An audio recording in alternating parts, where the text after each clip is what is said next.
इस वीडियो में आप देखने जा रहे हैं एक पिता का हृदय पूरी तरीके से टूट गया जब उसने अपने इकलौते बेटे को औरत के रूप में देखा और उसका इकलौता बेटा उससे कह रहा है कि अब मैं मर्द नहीं पर औरत हूं।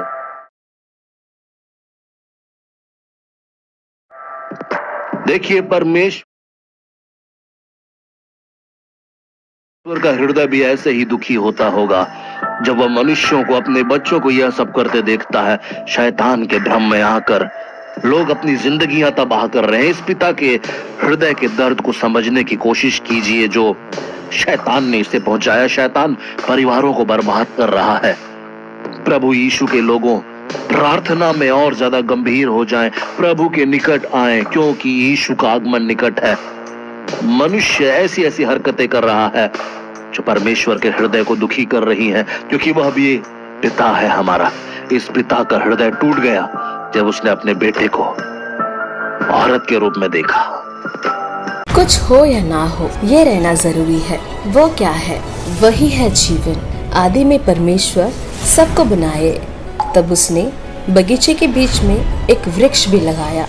वही है जीवन का वृक्ष।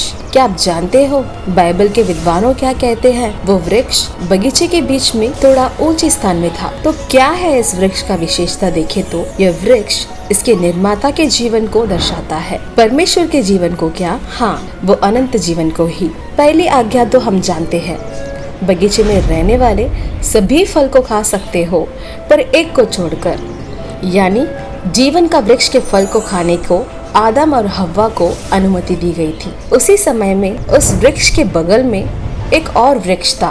वही है अच्छाई और बुराई ज्ञान के चरित्र को देने वाला वृक्ष। और परमेश्वर ने कहा, वृक्ष में रहने वाले फल को खाए तो आपकी मृत्यु हो जाएगी।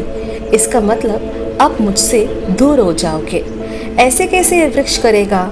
बहुत ही आसान। जब तक वे इस वृक्ष का फल ना खाए तब तक परमेश्वर उनके साथ रहेंगे और वो ही हमें बताएंगे कि क्या अच्छा है और क्या बुरा है।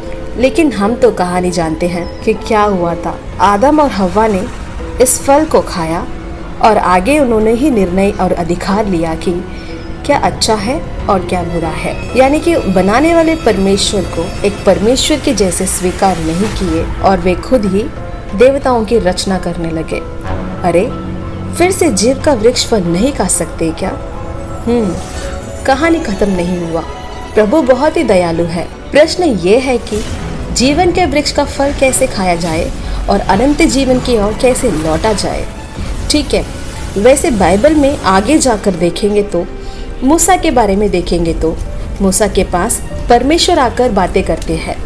इसमें दिलचस्प की बात यह है कि परमेश्वर मूसा को पर्वत पर आने के लिए कहते हैं। उस पर्वत पर एक झाड़ के द्वारा परमेश्वर मूसा से मिलते हैं। जब ये देखते वक्त हमारे मन में एक ख्याल आ रहा है ना, सही है जी, ईडेन के बगीचे की पहाड़ पर मध्य में जीव का वृक्ष था ना। उसी तरह ही परमेश्वर मूसा से एक पहाड़ पर झाड़ के द्वारा बातें किए।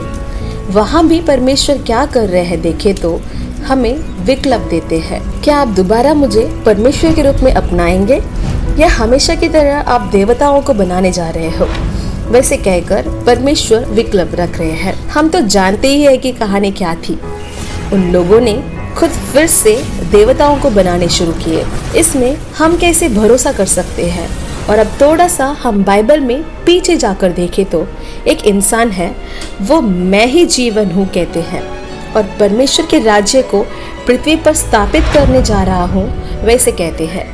सभी लोग हमारे साथ मिलकर खाए ऐसे भी कहते हैं। और आखिरी में पहाड़ के एक वृक्ष पर खुद की जान को दे देते हैं। वही है यीशु। पहाड़ के ऊपर एक वृक्ष पर यीशु अपने जीवन देते समय वो फिर से हमें क्या याद दिलाता है देखे तो ईदेन बगीचे में रहा हुआ जीवन का वृक्ष के बारे में याद दिलाता है। तो हम सभी जानते हैं, क्योंकि परमेश्वर ने जगत से ऐसा प्रेम रखा कि उसने अपने इकलौता पुत्र दे दिया, ताकि जो कोई इस पर विश्वास करे वह नाश ना हो परंतु अनंत जीवन पाए। और हमें उस अनंत जीवन को देने वाला वो जीवन का वृक्ष फल यीशु ही है। यीशु ही हमारे लिए सब है। और अब थोड़ा सा बाइबल में आगे के और देखें तो नई आकाश और नई पृथ्वी प्रकट होते समय प्रकाशित वाक्य में लिखा है, वहाँ 12 प्रकार का फल को देने वाला वृक्ष को वहाँ भी हम देख सकते हैं। इसलिए यीशु ही अनंत जीवन का मार्ग है।